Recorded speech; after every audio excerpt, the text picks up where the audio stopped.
10절에서 17절까지 말씀 다 읽어보셨죠? 예. 누가복음 9장 10절에서 17절까지 말씀 페이지 106페이지에 있습니다. 우리 함께 다 같이 교독하겠습니다. 사도들이 돌아와 자기들이 행한 모든 것을 예수께 여쭈니 데리시고 따로 벳세다라는 고을로 떠나가셨으나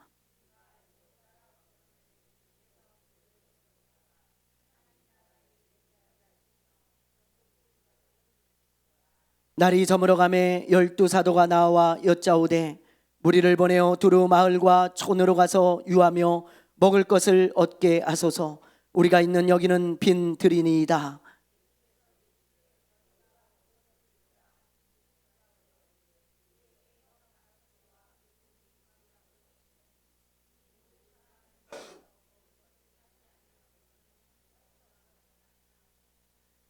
이는 남자가 한 5,000명 되미로라. 제자들에게 이르시되 때를 지어 한 50명씩 앉으라 하시니 예수께서 떡 5개와 물고기 2마리를 가지사 하늘을 우러러 축사하시고 떼어 제자들에게 주어 무리에게 나누어 주게 하시니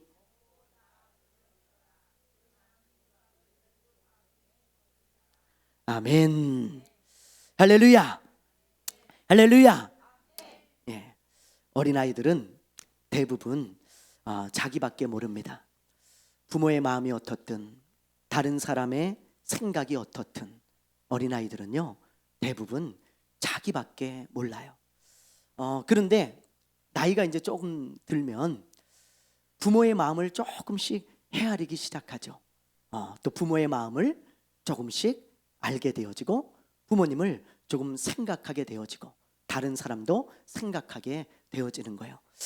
그거를 우리가 뭐라 그러죠? 네, 맞습니다. 우리 김윤정 집사님이 제일 철이 많이 든 것 같아요. 그러니까 철 들었다 그렇게 이제 우리가 표현을 해요. 그죠? 네. 우리 시우가 어렸을 때 장난감 욕심이 좀 많았습니다.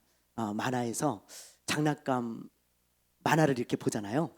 그러면 그 장난감을 꼭 사달라고 조르는 거예요. 뭐 안 사주면 그냥 때를 그렇게 써요.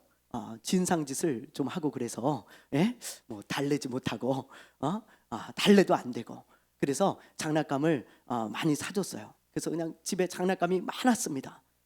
그런데 조금 이제 나이가 드니까 조금 달라지더라고요. 우리 시우는 아주 오래된 일이라 기억을 못할 수 있어요. 그런데 저는 아직도 기억해요. 그때를 마트에 이제 우리 시우랑 둘이 마트를 갔는데 장난감 진열대를 이렇게 지나가고 있었습니다. 얘가 어떻게 그냥 지나가겠어요? 거기를 그렇죠? 네. 그래갖고 장난감을요 구경하고 가자는 거예요. 그래갖고 그러자 우리 장난감 막 구경하는데 너무 사고 싶어하는 장난감이 있는 거예요. 그 제가 보다가 시우야 이거 하나 사자. 그 대신 딱 하나만 사야 돼. 아빠가 이거 사줄게. 이거 사자. 그랬더니 눈물을 글썽글썽하면서 아니야 아빠 너무 비싸. 너무 비싸네. 그리고요 딱 놓고 그냥 가는 거예요. 그래서 제가 뒷모습을 딱 보는데 야 짠하기도 하고 조금 철이 든 것 같은 거예요. 야 아빠의 이제 주머니 사정도 좀 생각할 줄 알고 아빠의 마음도 좀 생각할 줄 아는구나. 그래가지고 제가 그거 사줬어요. 사줬어요. 그게 우리 시우의 작전이었는지는 모르겠지만 이렇게 하면 아빠가 사주겠지? 뭐 그랬을지 몰라요. 근데 어쨌든 보는데 얘가 이제 좀 컸구나. 이제 아빠의 사정도 좀 생각할 줄 알고 아빠의 마음도 좀 생각할 줄 아는구나. 그러면서 마음이 조금 이렇게 흐뭇해지고 그랬던 적이 있습니다. 철이 든다는 것 그건 부모의 마음을 흐뭇하게 하는 거예요. 여러분 하나님도 마찬가지가 아닐까요? 저는 늘 그런 생각을 해봐요. 하나님은 우리의 아버지고 우리는 하나님의 자녀잖아요. 근데 하나님이 어떤 자녀를 기뻐하실까요? 저는 당연코 철든 자녀라고 생각해요. 철든 자녀. 10년, 20년, 30년 예수를 믿었는데 자기밖에 몰라요. 밤낮 뭐 달라고 하나님께 때만 써요. 그래서 안 주시면 삐져가지고 교회도 안 나와. 밤낮 원망해. 하나님의 마음은 전혀 헤아리지 않고 하나님의 생각은 조금도 하지 않는 그런 크리스천들, 하나님이 어떻게 기뻐하시겠습니까? 여러분, 어떻게 기뻐하시겠어요? 철이 안 들었는데 그 자녀를 어떻게 기뻐할 수 있겠습니까? 하나님의 마음을 헤아리지 못하는 자녀는 하나님의 근심이 되어져요. 제가 예수 믿은 지 20년 되고 30년 됐는데 아직도 저럴까? 하나님의 마음이 얼마나 아프시겠어요. 우리가 여러분 하나님을 흐뭇하게 하는 자녀가 돼야지 하나님의 근심이 되는 그런 자녀가 되면 되겠습니까? 아직도 나이가 많은데도 철이 안 들면 부모의 근심이에요. 여러분, 우리 그런 자녀 되면 안 되잖아요. 그래서 오늘 말씀을 통해서 우리가 하나님의 마음을 좀 헤아렸으면 좋겠습니다. 하나님의 마음을 헤아릴 때 하나님이 우리를 보시면서 야, 저 친구들 교회 성도들 철 들었네, 얼마나 좋으시겠어요. 생각만 해도 너무 좋아요. 오늘 말씀을 통해 우리 좀 철이 좀 들기를 바랍니다. 자, 오늘 말씀 속으로 우리 한번 들어가 볼까요? 자, 10절 말씀을 우리 한번 볼게요. 10절 한번 읽어봅니다. 시작.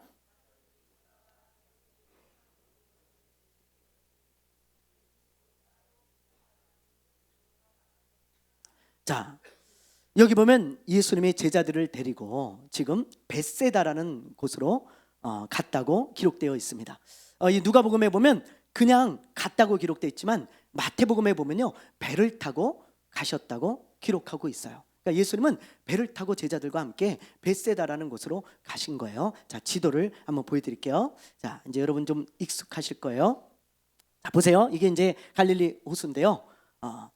예수님께서 여기 가버나움에서 여기 거라사로 가셔서 귀신 들린 사람을 고쳐주시잖아요. 그렇죠? 무덤 속에, 무덤 가까이, 무덤 근처에 살고 있던 그 짐승같이 사는 그 사람을 고쳐주시고, 그리고 요 거라사에서 다시 가버나움으로 건너오십니다. 가버나움으로 오셔가지고 어떤 일이 있었습니까? 야이로의 회당장 야이로의 딸을 고쳐주시고, 혈루증 걸린 여인을 고쳐주시고, 그리고 예수님의 제자들에게 권능을 주셔가지고 전도하러 내보내시는 것을 우리가 보게 되어지죠. 그게 지난주까지 우리가 본 이야기예요.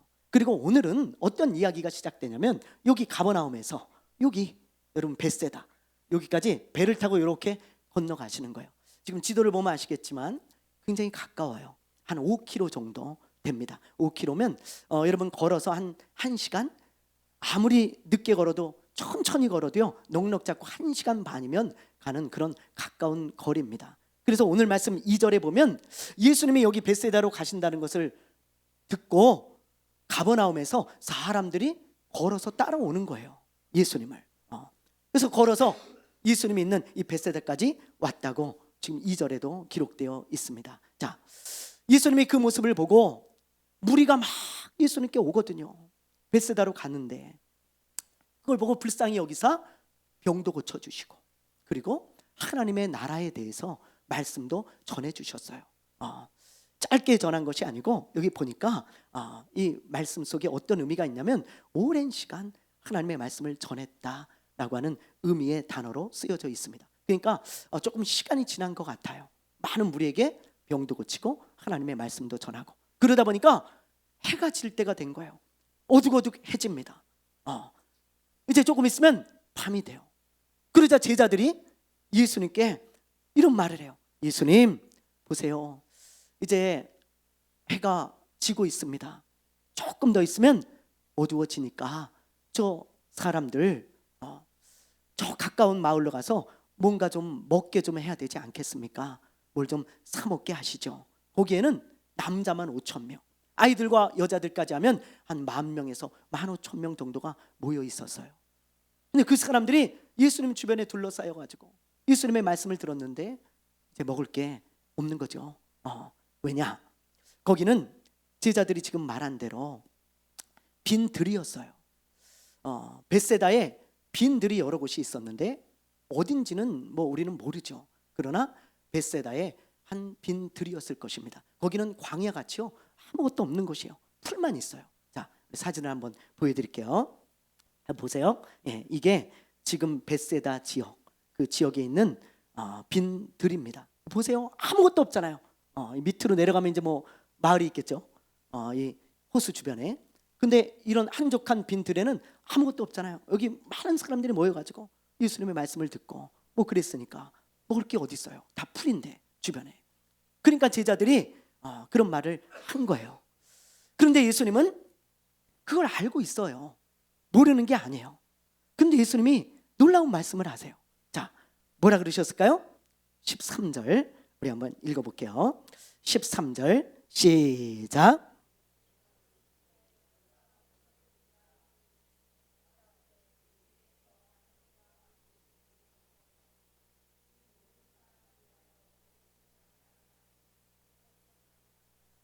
네, 예수님이 뭐라 그래요? 얘들아, 그럴 필요 없다. 너희가 먹을 것을 줘라. 그렇게 말씀하시는 거예요. 얼마나 당황스러운 말씀입니까? 그렇죠? 네. 그 빈들에서 아무것도 없는 데서 너희가 먹을 걸 주래요. 그 10,000명에 가까운 사람들에게. 저는 이 말씀을 묵상하다가 예수님의 마음을 하나 읽게 되었어요. 이 말씀을 여러분 깊이 묵상해 보세요. 예수님의 마음이 읽어져요. 너희가 먹을 것을 주라. 이 오병이어의 기적은 여러분들이 너무너무 잘 아는 말씀이잖아요. 우리 아이들도 다 아는 말씀이에요. 이 말씀의 핵심은 예수님이 생명의 떡이라는 것입니다. 그렇죠? 네. 사람들에게 생명을 주러 오신 예수님. 너희가 이런 육의 양식을 먹으면 죽을 수밖에 없지만 생명의 떡인 나를 먹으면 죽지 않는다. 예수님을 믿으면 영원히 죽지 않고 영원한 생명을 얻는다. 그걸 가르쳐 주시기 위해서 예수님이 이 기적을 베푸신 거예요. 그게 핵심이에요. 그러나 여러분, 그 말씀 외에도 이 말씀 속에서 저는 예수님의 마음이 읽혀져요. 어떤 마음이 읽혀지냐? 예수님의 제자들에게 복의 통로가 되라는 거예요. 복의 통로가. 자, 보세요. 그 먹을 것이 없어서 굶주리고 있는 그 10,000명의 사람들에게 예수님이 뭐라 그러시냐면 너희가 먹을 것을 주래요. 먹을 것을. 예수님이 직접 기적을 일으키셔도 돼요. 그렇죠? 예수님은 얼마든지 본인이 그냥 기적을 일으키셔도 돼요. 사람들 앉혀라. 그리고 예수님이 직접 주셔도 됩니다. 놀라운 기적으로. 그런데 예수님은 그렇게 하지 않고 제자들에게 너희들이 주어라. 너희들이 복을 주는 통로가 되어라. 너희들을 통해서 내가 주길 원한다. 그 마음이 저는 읽혀졌어요. 여러분, 이게 예수님의 마음이 아니겠어요? 예수님은 예수님의 제자들이 복을 나누어 주는 통로가 되기를 원하시는 거예요. 이런 마음은 주님이요 아브라함 때부터 가지고 있던 마음이에요. 자, 우리 한번 보실까요? 창세기 22장을 우리 한번 볼게요. 자, 창세기 22장 17절부터 18절입니다. 자, 한번 읽어보세요. 시작.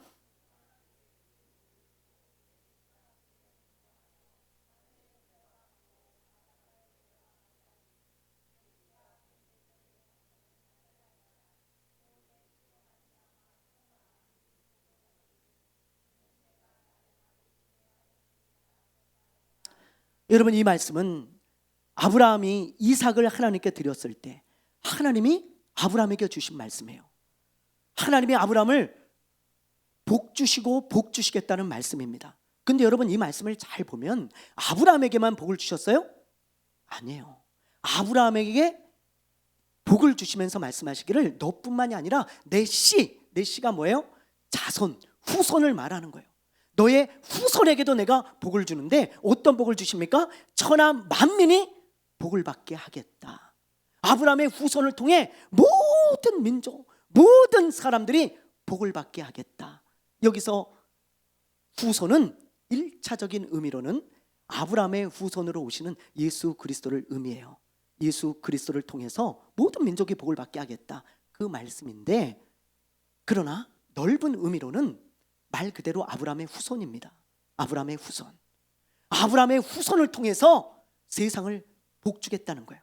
그게 하나님의 약속의 말씀이에요. 자, 그렇다면 아브라함 때부터 하나님은 이런 마음을 품으셨는데 도대체 아브라함의 후손이 누군가? 아브라함의 후손이 누굴까요?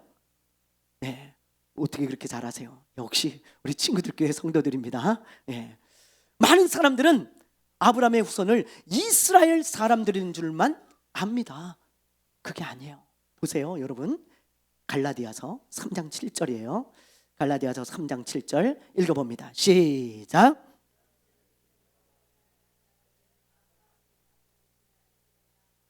보세요, 여러분. 이 말씀을 믿습니까?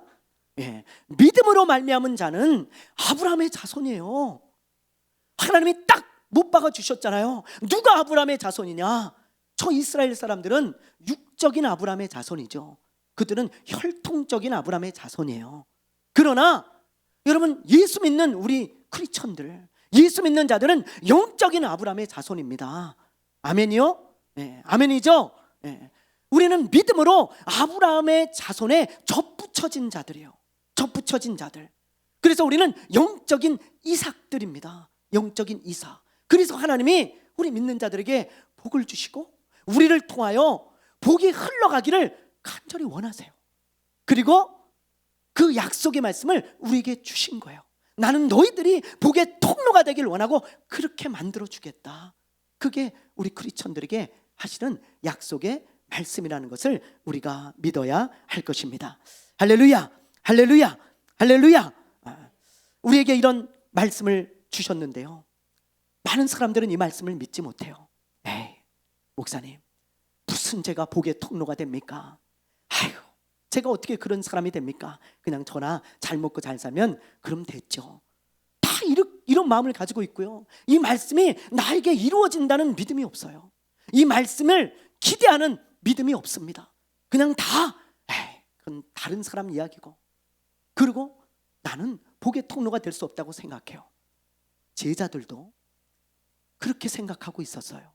제자들도. 한번 볼까요? 자, 13절 말씀 다시 한번 볼게요. 자, 우리 큰 소리로 시작. 예수께서 이르시되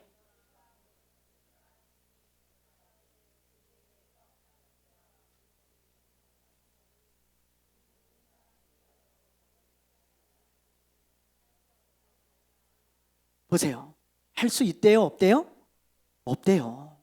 제자들의 믿음은 아유, 예수님, 우리가 어떻게 먹을 걸 줍니까? 아니, 10,000명이에요, 10,000명. 이 사람들 어떻게 먹여요? 우리 갖고 있는 거요, 물고기 2개, 떡 5개, 끝이에요. 없어요. 안 돼요. 이 가능합니까? 이렇게 말하고 있는 제자들의 모습을 보게 되어지죠. 근데 오늘날 많은 크리스천들도 이런 똑같은 생각을 해요. 아이고, 주님, 저보고 먹을 걸 주라고요? 복의 통로가 되라고요? 아유, 주님, 저 물고기 2개, 떡 5개밖에 없어요. 저 재능 없어요. 능력 없어요. 저요, 돈 없어요. 뭘 줍니까 도대체? 제가 어떻게 복의 통로가 되고, 제가 어떻게 저 많은 사람들에게 복을 주는 통로가 될 수 있습니까? 에이, 안 돼요, 안 돼. 이게 오늘날 크리스천들의 생각입니다. 여러분, 이런 생각을 가지고 있는 제자들에게 주님이 뭐라고 말씀하실까요? 뭐라고 말씀하셨을까요? 여러분, 기억나세요? 자, 마태복음에 보면 똑같은 오병이어의 기적이 나오는데요, 그때 예수님이 뭐라고 말씀하셨는지 우리 한번 봅시다. 자, 14장 한번 볼게요. 18절. 자, 읽어봅니다. 시작. 보세요. 예수님 뭐라 그러세요? 예수님, 물고기 2마리, 떡 5개밖에 없어서 우리는 안 돼요. 어떻게 줘요? 근데 예수님 뭐라 그러세요? 얘들아, 그거 가져와. 너희들 뭐 있다고? 아, 떡 2개요, 떡 5개요, 물고기 2개요. 그거 가져와라. 그거 가져와. 그리고 너희들이 이거 나누어 줘. 그렇게 말씀하셨어요. 여러분, 예수님이 하신 말씀에 우리는 주목해야 돼요. 제자들은 자기들이 가진 것으로 아무것도 할 수 없다고 생각하고, 내가 가진 건 너무 작아서 별 볼 일 없어서 나는 도저히 복의 통로가 될 수 없다고 생각했지만, 예수님은 그걸 통해 5,000명, 10,000명을 먹이는 놀라운 기적을 행하여 주셨습니다. 아멘입니까? 아멘입니까? 그러므로 우리가 복의 통로가 되려면요, 생각부터 바꿔야 돼요. 여러분, 오늘 이 시간에 생각을 다 바꾸셔야 돼요. 나는 없어서 안 돼. 나는 능력이 없어. 나는 재능이 이것밖에 안 돼서 나는 남에게 뭔가 줄 수 없고 뭔가 할 수 없어. 나는 돈이 없어서 복의 통로가 안 돼. 그런 생각을 빨리 바꿔야 돼요. 주님은 제자들에게 물고기 5,000마리 잡아와라, 그러지 않으셨어요. 주님은요 제자들에게 떡 5,000개 빨리 가서 만들어 와라 그러지 않으셨어요. 네가 있는 거 가져와라 그러셨어요. 네가 있는 거, 너희들 뭐 있어? 이거요. 그거 가져와. 그걸로 복의 통로가 되게 하셨습니다. 여러분, 그러므로 우리가 생각을 바꾸지 않으면 절대 복의 통로가 될 수 없어요. 여러분이 가지고 있는 거 그거 나누세요. 그거 주님께 드리세요. 그거 나눌 때 여러분은 복의 통로가 되어질 줄로 믿습니다. 구약 성경에 나오는 룻기를 보세요. 룻기에 보면 저는 진짜 너무너무 멋있는 사람 보아스를 정말 너무너무 제가요 좋아해요. 보아스, 이 사람은 너무 멋있어요. 진짜 제가 여러분에게 몇 번 얘기했죠. 제가 좋아하는 사람이라 그래요. 이 사람이 얼굴이 잘생겨서 제가 좋아하는 것도 아니고 옷을 잘 입고 다녔다고 제가 멋있게 보는 것도 아닙니다. 보아스는요 마인드, 이 생각과 삶이 너무 멋있어요. 너무 멋있어요. 하나님이 이스라엘 백성들에게 이런 말씀을 주셨어요. 얘네들아, 너희들이 가난한 자를 좀 생각했으면 좋겠다 그러시면서 무슨 말씀을 하셨냐면, 너희들이 추수를 할 때 너희 밭에 이삭을 전부 베지 마라. 가난한 사람들을 위해서 이삭을 좀 남겨줬으면 좋겠어. 그래서 너희 밭에서 가난한 사람들이 얼마든지 이삭을 주어서 먹고 살 수 있도록 그렇게 좀 남겨줘라. 그러면 내가 그 밭의 주인에게 복을 줄게. 그렇게 약속하셨어요. 그런데 오늘날이나 그때나 하나님의 말씀을 믿는 사람이 별로 없어요. 그렇게 밭에 이삭을 남겨두는 사람이 거의 없었습니다. 왜요? 다 그런 생각이에요. 지금 제자들이 한 생각, 오늘날 우리들이 하고 있는 생각. 아니, 밭에 이삭을 왜 남겨? 이거 싹 가져가야지. 이거 남겨두면 나는 뭐 먹고 살아? 나도 먹을 게 없는데. 그건 저 부자들이나 저 가진 자들이나 그렇게 하는 거지. 나는 안 돼. 나는 내가 남기면 난 뭘 먹고 살아? 난 안 되잖아. 그런 생각들이 대부분의 생각이에요. 그래서 하나님의 말씀에 순종을 못합니다. 그런데 보아스는 달랐어요. 보아스는 그 말씀을 믿고 순종하는 거예요. 밭에 이삭을 거둘 때 항상 남겨둡니다. 가난한 자를 위해. 그래서요 그 동네에 있는 가난한 자들이 보아스의 밭에 가서 이삭을 주워다가 먹고 사는 거예요. 예. 심지어 룻이, 가난한 룻이 보아스의 밭에 들어가잖아요. 다른 밭에는 가서 주술 게 없어요. 근데 보아스의 밭에는 가난한 자들이 와서 다 죽고 있으니까 룻도 저길 가야 되겠다. 그래서 저기 가서 죽고 있었던 거예요. 근데 보아스가요 그 룻을 보고 종들을 불러다가 이렇게 얘기를 합니다. 얘들아, 저 룻 알지? 얼마 전에 저 모압 땅에서 시어머니를 모시고 돌아온 저 룻 알지 않냐? 예, 저희도 다 알죠. 저 가난한 여인이 저 시어머니를 모시고 둘이 살고 있다. 그러니 너희들 저 여인을 생각해야 돼. 어떻게 할까요? 이삭을 벨 때 일부러 저 여인 곁에다 흘려줘라.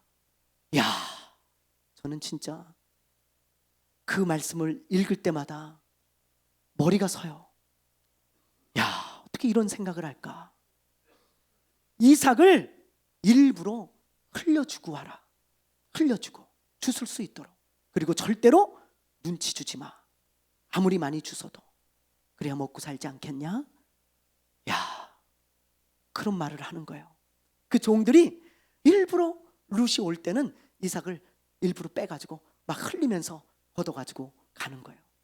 얼마나 룻이 이삭을 많이 주워갔냐? 시어머니가요, 여러분 뭐라 그럽니까? 얘야, 너 도대체 어디서 주워오는 거냐? 너 이거 도둑질해 갖고 오는 거 아니지? 그랬어요. 시어머니가. 성경을 읽어보세요. 너 이거 도둑질해 갖고 오는 거 아니지? 얼마나 많이 주워왔으면 한 푸대씩 메고 오는 거야. 주워 갖고 오는데 쌀을. 그러니 여러분, 하나님이 보아스에게 복을 안 주시겠어요? 보아스는요 그 지역에서 복의 통로가 되었던 사람이에요. 복의 통로가 되었던 사람. 그러니까 하나님이 그런 보아스에게 복을 주셔서 더 큰 통로가 되게 하시죠. 여러분, 보아스라고 처음부터 많은 것을 줄 수 있는 사람이었을까요? 저는 그렇게 생각하지 않습니다. 내가 가진 거 이삭 하나, 작은 거, 그런 거 먼저 베풀고 나눌 때, 그런 통로가 되어질 때 하나님이 그 삶을 보시고 그 믿음을 보시고 그에게 복을 주셔서 큰 통로가 되게 하신 거 아니겠습니까? 아멘이죠? 예, 많은 사람들은 이런 착각을 해요. 목사님, 제가 부자가 되면 1억 헌금하겠습니다. 1억 구제 헌금하겠습니다. 안 그러셔도 돼요. 여러분, 제발 안 그러셔도 돼요.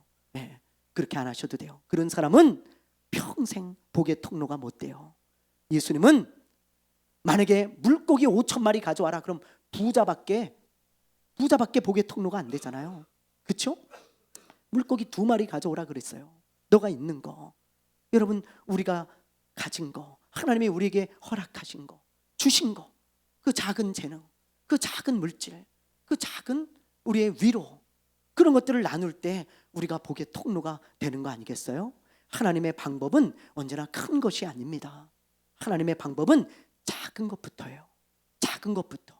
작은 일에 충성하는 사람이 큰 일에도 충성하는 것이고, 작은 것을 나누는 사람이 큰 것을 주셨을 때도 나눌 수 있는 거예요. 여러분, 항상 남의 것만, 큰 것만 보지 마세요. 우리 교회를 볼 때도 여러분, 오늘 제가 이런 마음으로 기도했어요. 하나님, 우리 교회 사람이 많이 없습니다. 근데 하나님이 분뜩 주시는 마음이, 얘야, 이렇게 아직 남아있지 않냐, 이렇게 그 마음을 주세요. 오늘 기도하는데, 그래요 주님, 맞아요, 아직 이렇게 많이 있네요. 그 마음을 제가 가졌어요. 그렇게 기도했어요. 여러분, 우리는 항상 없는 걸 봐요. 없는 걸. 그게 우리의 비극의 시작입니다. 나에게 없는 걸 보기 시작할 때 늘 비극이 찾아와요. 나는 없네, 저는 있는데. 나는 없네, 저 사람은 있는데. 그럼 비극이에요. 근데 불행해져요.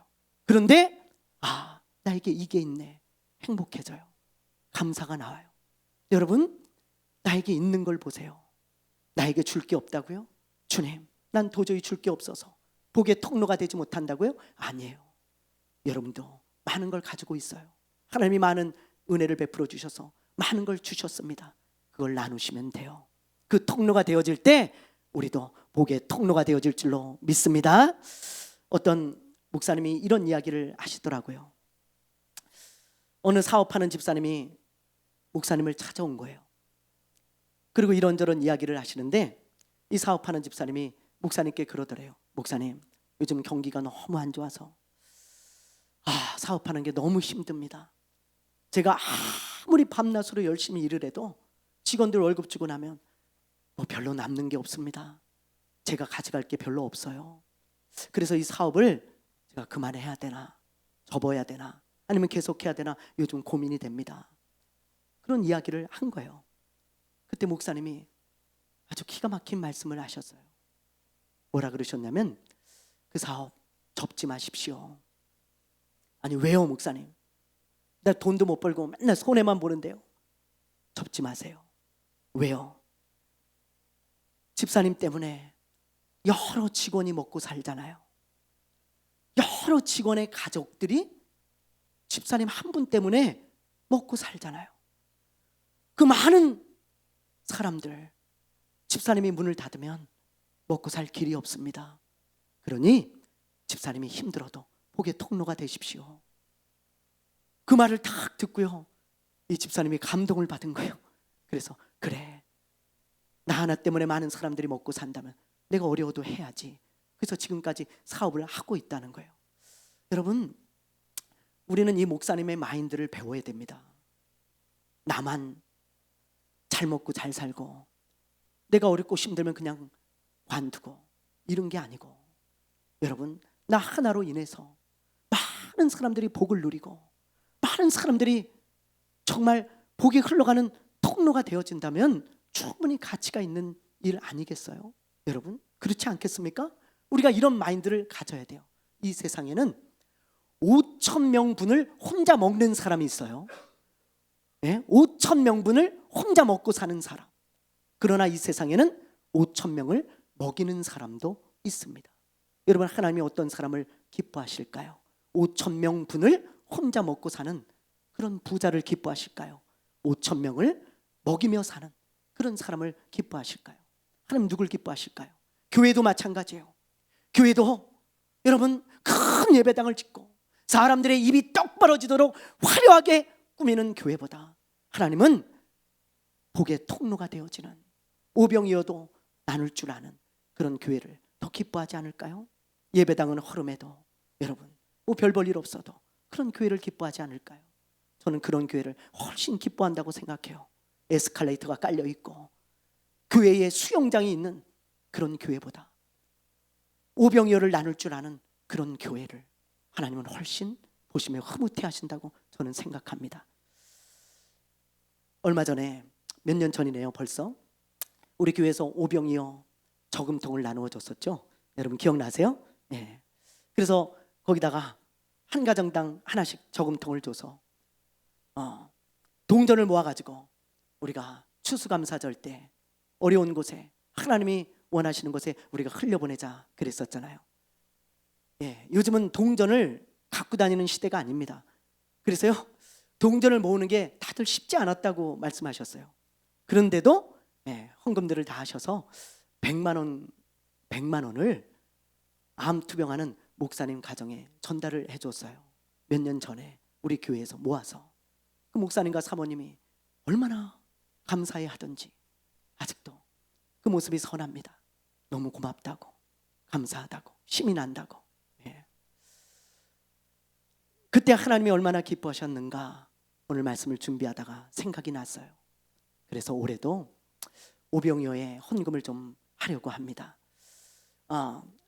동전을 갖고 다니는 시대가 아니니까 동전을 하는 건 어렵고요. 제가 어떻게 하면 좋을까, 어떻게 하면 하나님이 흐뭇해 하실까, 그 생각을 하면서 한 주간 기도했어요.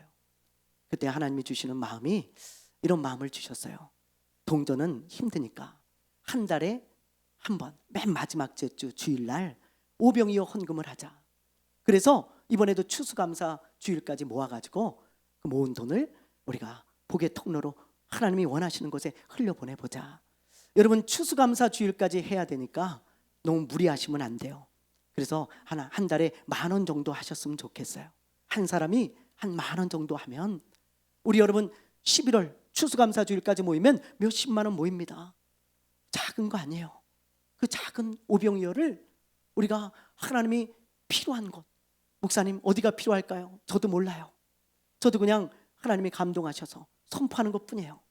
하나님이 반드시 필요한 곳이 있을 거예요. 그곳에 우리가 그 모은 헌금을 흘려보내보는 거예요. 사람들이 막 볼 때는 그거 줘서 뭐합니까? 저 큰 교회는 몇 천만 원씩 주는데. 아니요, 하나님은 그렇게 보지 않아요. 여러분, 우리가 오병이어를 흘려보낼 때 하나님이 우리의 그런 모습을 보시면서 야, 친구들 교회 철 들었네, 어쩜 그렇게 철이 들었냐 너희들은, 그러면서 흐뭇해 하실 거예요. 여러분, 우리 올해는 복의 통로도 한번 돼봅시다. 아멘. 주님께 쓰임받는 한 해도 돼보고 전도하는 한 해도 돼보고 그리고 다시 일어나서 우리 복의 통로도 되는 한 해가 좀 돼봅시다. 우리 매달 마지막 주 주일날 제가 광고를 할 테니까 여러분, 그리고 또 오병이어 헌금 봉투도 놓을 테니까요, 우리 조금씩 모아서 우리 추수감사절 때 흘려보내는, 또 그때뿐만이 아니고 우리 삶 가운데 끊임없이 복의 통로가 되어지는 저와 여러분 되시기를 주님의 이름으로 축원합니다. 축원합니다. 축원합니다. 찬양합시다. 주님은 우리를 통해 선하고